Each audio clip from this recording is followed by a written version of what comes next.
I'm Dr. Fred Ogola. I'm the CEO of African Health and Economic Transformation Initiative.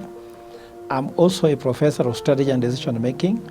I have taught executives for over 10 years, and in these 10 years, I've trained more than 1 million executives. I've formulated over 1,000 strategic plans. I have been able to train board members to a tune of almost 70 board trainings. And in this sense also, I have been able to write articles in publications, over 460. I've written over 500 curriculums and published over 2,000 articles in the dailies on leadership areas. As the CEO of Haiti, what has made me to accept this position is the fantastic governance in place. The board members that we have are highly experienced, not just in Kenya, but not just in Africa and beyond.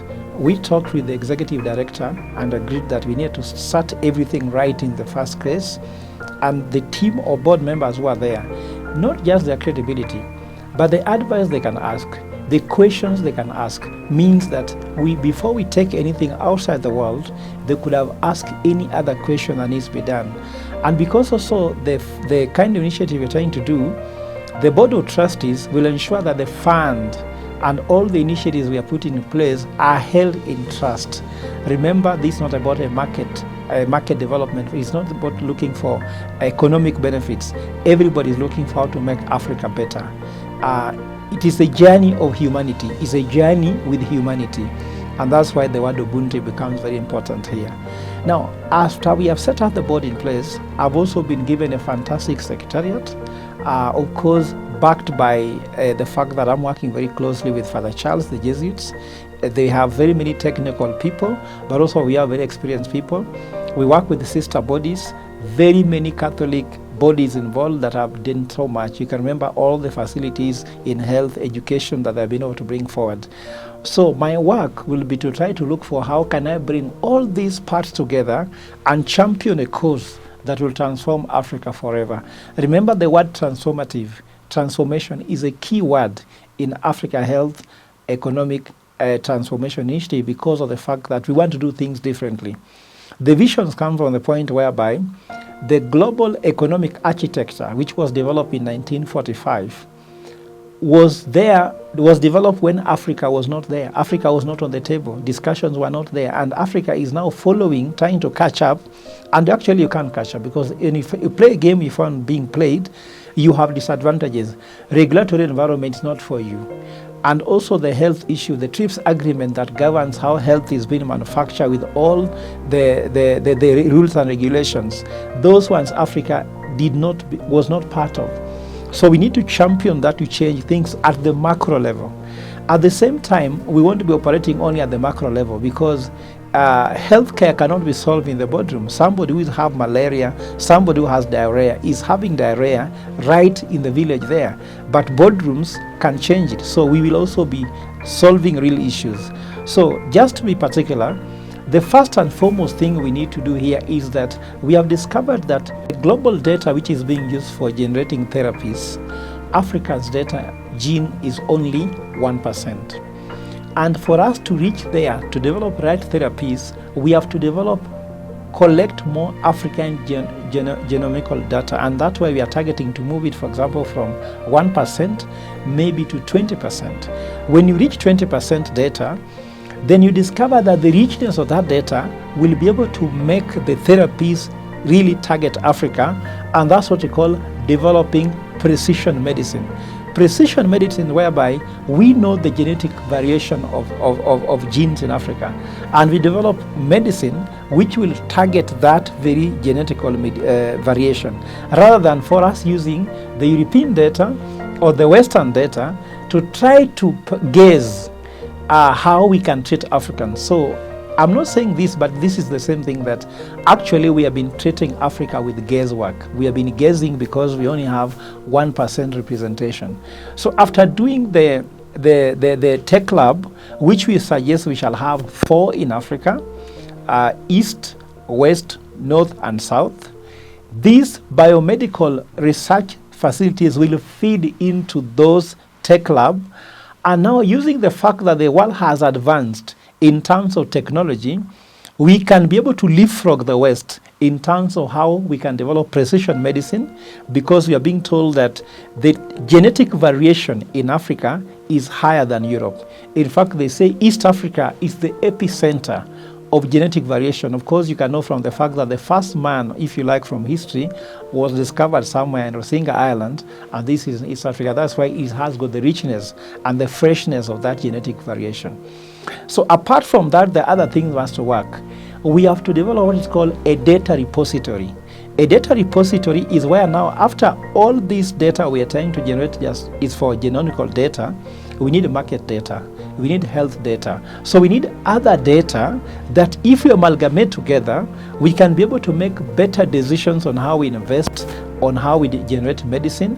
Because what we are trying to say that Haiti will be a data repository, but other people will be data owners. So Haiti is the hub, one-stop shop for all data. But other countries, other health facilities, other research centers can be able to bring that data to the hub, which is Haiti. And with Haiti, we'll have one-stop shop to do that. We have partnered with NEPAD to give us access across Africa in all 54 countries in Africa, and that will be able to come to pass. But of course, those are just the other part. They are the part which remains, which is very important, which is what is called what? Human resource for health. And we are investing in partnership with our partners. We are in negotiation with Yale, we are in negotiation with the Georgetown University to be able to develop and train health workers. But this is not just health workers like training nurses or doctors.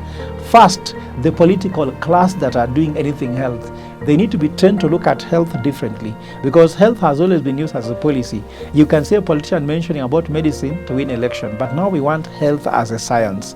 So they'll be trained to ensure that they know what are the health policies needed. For example, we know the Abuja Declaration says that every country needs to invest 15% of their GDP on health. Are they complying?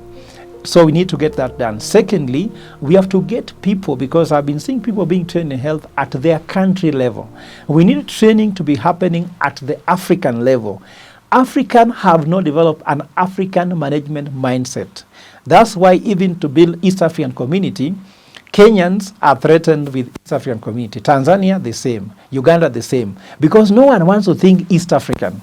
If we can't even think East African, why are we not able to, can we be able to think African? So we want to train people to start having the African mindset, people managing things at the AU level, to support the AU efforts, to work with people like NEPAD, African Development Association, those kind of things we need to go at the African level. So those will be managers. For example, we talk about robust manufacturing medicine in Africa. We have been able, Haiti has been helpful in developing what's called pharmaceutical manufacturing plan for Africa. If that plan is there, who will execute it? There must be a manager at the African level. After that has been done, of course there must be, before people eat chips, somebody must peel potatoes. So there must be people who will be technically doing what is being done. We call them biomedical researchers, medical staff. So we are partnered with some universities in the Jesuit electorate, because the Jesuits have over 300 universities in the world. In Africa, Jesuits are in over 34 countries out of the 45 countries in south of Sahara. We will be able to use that network to be able to train people.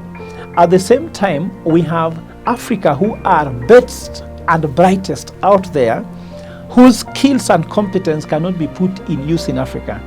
I'm not saying they're running after money, but they have got very advanced skills, and there's no single health facility, research center, lab that can get put to use their skills. So we are creating these tech labs, data repository, where these people can be attracted to leave their plum jobs in the US, in Europe, to come and develop a therapy for Africa with Africans in partnership with the rest of the world.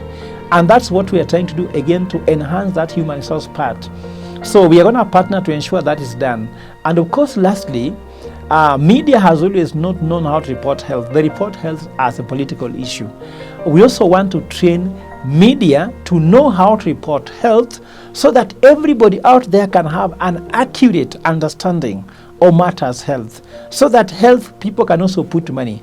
I've seen people putting money on things which are not priorities, but they leave health because health has not been well communicated. This is the journey of Haiti. So when we say health, Haiti will be transformative, we have to have a paradigm shift in the macroeconomic level, in the microeconomic level, and also in the organization level, and also at the individual level. And media has a big role to play in communicating this message out there to ensure that everybody can get it right. Thank you.